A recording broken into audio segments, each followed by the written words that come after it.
साथियों नमस्कार। सागर अड्डा एकेडमी में आप लोग का स्वागत है। जैसा कि हम लोग पिछले क्लास में पढ़े थे, निबंध निबंध हिंदी में बिहार सिविल कोड मुख्य परीक्षा के लिए काफी इम्पोर्टेंट है। और 5 नंबर का ये निबंध पूछता है कि ये 5 में 5 नंबर अगर किसी विद्यार्थी को आ जाता है तो वो सिलेक्शन के 20 नंबर में 5 नंबर लाना, ये सिलेक्शन के लिए काफी मायने रखता है। पिछले दिन हम आप वहाँ बताए निबंध बताए थे यूनिफॉर्म सिविल कोड, वो भी काफी महत्वपूर्ण टॉपिक था।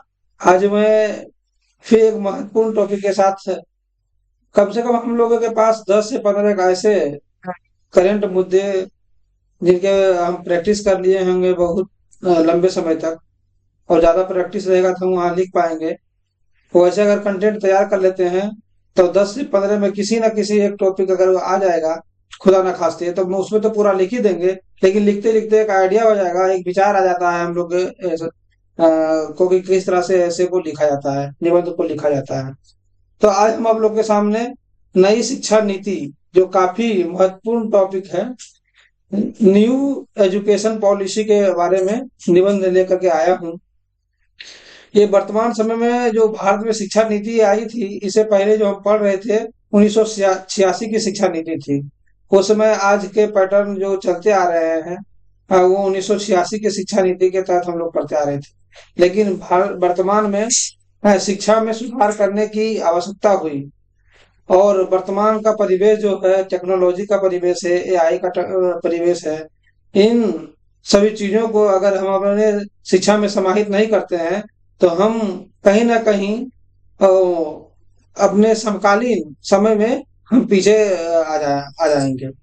तो उन्हीं को देखते हुए पहले मोबाइल कंप्यूटर, इन एआई टेक्नोलॉजी का विकास नहीं हुआ था, तो उस समय हम पारंपरिक शिक्षा लेते थे। लेकिन वर्तमान समय में टेक्नोलॉजी वर्ल्ड ने इतना विकसित किया कि आज हम घर बैठे किसी भी कंटेंट को अपने मोबाइल में यूट्यूब के माध्यम से अ, उसका रिसर्च करते हैं तो उनकी विस्तृत जानकारियां हमको विकिपीडिया खुल करके आ जाती है।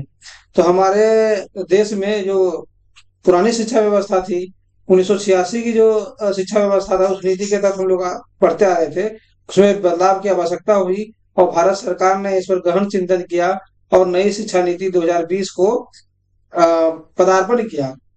और सबसे बड़ी बात मैं ये बता देता हूँ कि भारत में जब नई शिक्षा नीति आई तो इसके वास्तुकार जो है वे के कस्तूरी रंजन, वो इसरो के प्रमुख वैज्ञानिक रह चुके हैं। उन्हीं के द्वारा ये नई शिक्षा नीति को इंट्रोड्यूस किया गया, नई शिक्षा नीति को लागू किया गया। उस पाठ्यक्रम को बनाने में उनका अहम योगदान रहा। आज मैं नई शिक्षा नीति के बारे में बताने जा रहा हूँ। नई शिक्षा नीति में बहुत सारे परिवर्तन किए गए हैं। आज के टेक्नोलॉजी को इसमें समाहित किया गया है। बच्चों को पढ़ने की जो मेंटेलिटी थी पहले की बच्चों और आज के बच्चों में काफी परिवर्तन आ गया है। उन्हीं को देखते हुए नई शिक्षा नीति में इन सभी चीजों को ध्यान में रख करके ये पाठ्यक्रम बनाया गया है। चलिए मैं आप लोगों को अब नई शिक्षा नीति के बारे में एक निबंध, एक ऐसा सारगर्भित निबंध लिखना है, 150 शब्दों में लिखना है और अधिक से अधिक इंफॉर्मेशन उसमें देना है, ताकि एग्जामिनर जब हमारे ऐसे निबंध को पढ़े तो 5 नंबर में 5 नंबर देने को बाध्य हो जाए। चलिए मैं शुरू करता हूँ। नई शिक्षा नीति, सबसे पहले अगर किसी निबंध को लिखते हैं सबसे पहले उसका परिचय देते हैं अच्छे से। परिचय देने के बाद उसका बॉडी पार्ट में दो चीज को हमको ध्यान रखना है, उसे क्या लाभ है, उसे अगर कुछ हानियां हैं, अगर उसको लागू करने में कुछ चुनौतियां हैं तो उसके अंततः अपना एक कंक्लूजन दे करके निबंध का अंत करते हैं। तो समझिए आपका वो ऐसे में 5 नंबर में 5 नंबर देने योग्य होगा। चलिए मैं इस निबंध को शुरू करता हूँ। नई शिक्षा नीति, न्यू एजुकेशन पॉलिसी। सबसे पहले परिचय में हम इनका परिचय इस तरह से प्रस्तुत करेंगे जैसे है कि नई शिक्षा नीति 2020 की शिक्षा प्रणाली में क्रांतिकारी बदलाव लाने का एक प्रयास है। भारत सरकार के द्वारा नई शिक्षा नीति के माध्यम से एक व्यापक परिवर्तन किया गया है, एक प्रयास किया गया है। नई शिक्षा नीति तो जब आई तो इसमें इनके कुछ विरोध भी हुए। ऐसे तो भारत ऐसा देश है जहाँ पॉलिटिक्स हर मुद्दे पर होना ही होना है, चाहे वो नीति अच्छी हो या नीति खराब हो।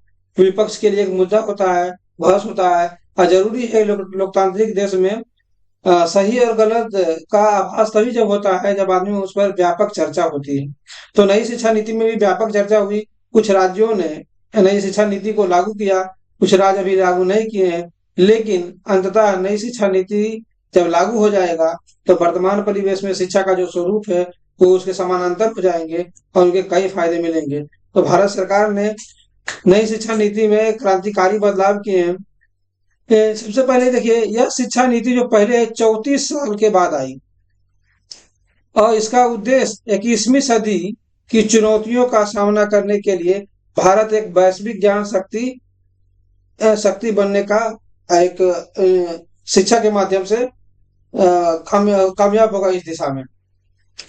इस शिक्षा नीति की सबसे प्रमुख विशेषता है कि पहले जो पाठ्यक्रम होते थे, क्लास 1 से लेकर के क्लास 12 की डिग्रियां मिलती थी। बीच में एक क्लास 10वीं का बोर्ड परीक्षा होता था। समझिए कि हम लोग शिक्षा के माध्यम में इतना पीछे हैं कि अभी हमारे यहाँ पूर्ण रूप से भारतीय संपूर्ण आबादी शिक्षित नहीं हो पाई है। लेकिन फिर भी हम लोगों ने शिक्षा में व्यापक सुधार किए हैं। लोगों में पहले लिटरेसी रेट बहुत कम था आजादी के समय, आज तो लिटरेसी रेट बहुत अच्छी हो गई है। फिर भी इसमें सुधार करने की गुणवत्तापूर्ण शिक्षा शिक्षा देने का प्रयास भारत सरकार के द्वारा किया गया। इस शिक्षा नीति की प्रमुख विशेषता है कि संरचना जो है 5+3+3+4, 5+3+3+4 इस तरह का इस संरचना बनाया गया। पारंपरिक शिक्षा 10+2 संरचना को बदलकर 5+3+3+4 संरचना की गई है। इसका मतलब यह है कि अब शिक्षा 3 से 18 वर्ष वर्ग के लिए ये हो गई है।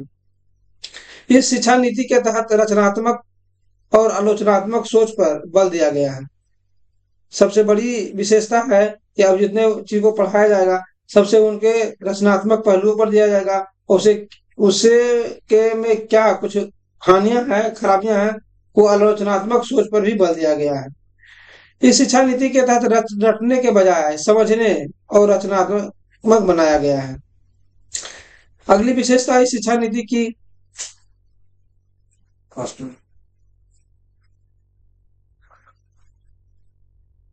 इस शिक्षा नीति की एक प्रमुख विशेषता है, इस नीति के तहत स्थानीय भाषाओं को बढ़ावा दिया गया है और छात्रों को अपनी मातृभाषा में सीखने का इस नीति के तहत व्यावसायिक शिक्षा को मुख्य धारा में लाने का प्रयास किया गया।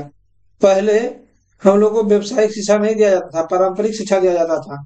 जो शिक्षा का आज के समय में उस शिक्षा का कोई महत्व नहीं है जो शिक्षा आपको रोजगार नहीं दे सकती है। तो नई शिक्षा नीति के तहत व्यावसायिक उन्मुख शिक्षा को बनाया गया है, जिससे कॉलेज के समय में उन्हें व्यवसायिक शिक्षा का ज्ञान हो जाता है।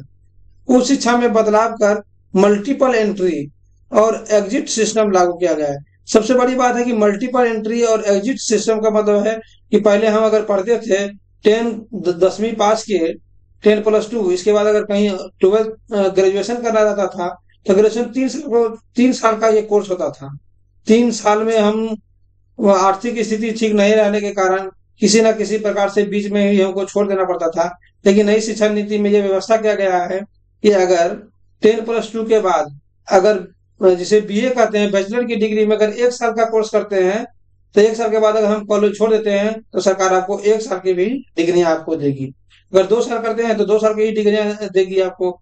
अगर ये किसी न किसी कारण छूट गया हो और बीच से हम इस शिक्षा को शुरू करना चाहते हैं तो फिर से वो एडमिशन लेकर के ये कोर्स को आप जारी रख सकते हैं। सबसे बड़ी व्यवस्था है कि मल्टीपल एंट्री और एग्जिट सिस्टम को ये लागू किया गया है। शिक्षकों के प्रशिक्षण पर विशेष बल दिया गया एवं डिजिटल शिक्षा को बढ़ावा दिया गया। नई शिक्षा नीति में सबसे बड़ी विशेषता है कि पढ़ाने वाले शिक्षकों को हर वर्ष ट्रेनिंग मिलेगी। ट्रेनिंग के दरमियान उनकी दक्षता को बढ़ाया जाएगा और डिजिटल शिक्षा आज जो हम पढ़ रहे हैं, जिस शिक्षा को हम अभी यूट्यूब ऑनलाइन के माध्यम से पढ़ रहे हैं, इसको बढ़ावा दिया गया ताकि विद्यार्थी दूर दराज में बैठे हुए हैं वहां से भी डिजिटल के माध्यम से वो शिक्षा को ले सकते हैं। चलिए, नई शिक्षा नीति के कई फायदे हैं, फायदे गिनाए तो सबसे पहला फायदा है यह नीति छात्रों के सर्वांगीण विकास को पर जोर देती है। व्यवसायिक शिक्षा देकर रोजगारों उन्मुख बनाया जाता है। नई शिक्षा नीति नीति के बहुत सारे फायदे हैं। ये व्यवसायिक शिक्षा देकर रोजगार उन्मुख बनाया गया है। यह नीति भारत को एक वैश्विक ज्ञान शक्ति बनाने में मदद करेगा। ठीक है, इतने सारे पॉइंट लिखने के बाद फायदे, क्योंकि 150 शब्दों में ही लिखना है, ये फायदे गिना है। ये शिक्षा नीति को लागू करने में क्या क्या चुनौतियां हैं उनके बारे में भी 2 लाइन लिख करके अपना निष्कर्ष दे करके अगर ऐसे को अंत करेंगे तो वो मेरा ऐसे वो 5 नंबर देने योग्य हो जाएगा। देखिए, इस शिक्षा नीति को लागू करने में क्या क्या चुनौतियां हैं। इस शिक्षा नीति को लागू करने में कई चुनौतियां हैं, जैसे हमारे देश में बुनियादी ढांचाओं का अभाव है, प्रशिक्षित शिक्षकों का अभाव है। अगर बुनियादी ढांचा ही नहीं रहेगा और ट्रेंड शिक्षक ही नहीं रहेंगे तो ये शिक्षा की कल्पना करना ये सपने जैसा होगा। अतः यह शिक्षा नीति सफलतापूर्वक लागू होती है तो भारत के एक विकसित राष्ट्र बनाने में इनका महत्वपूर्ण योगदान होगा। चलिए, थैंक यू।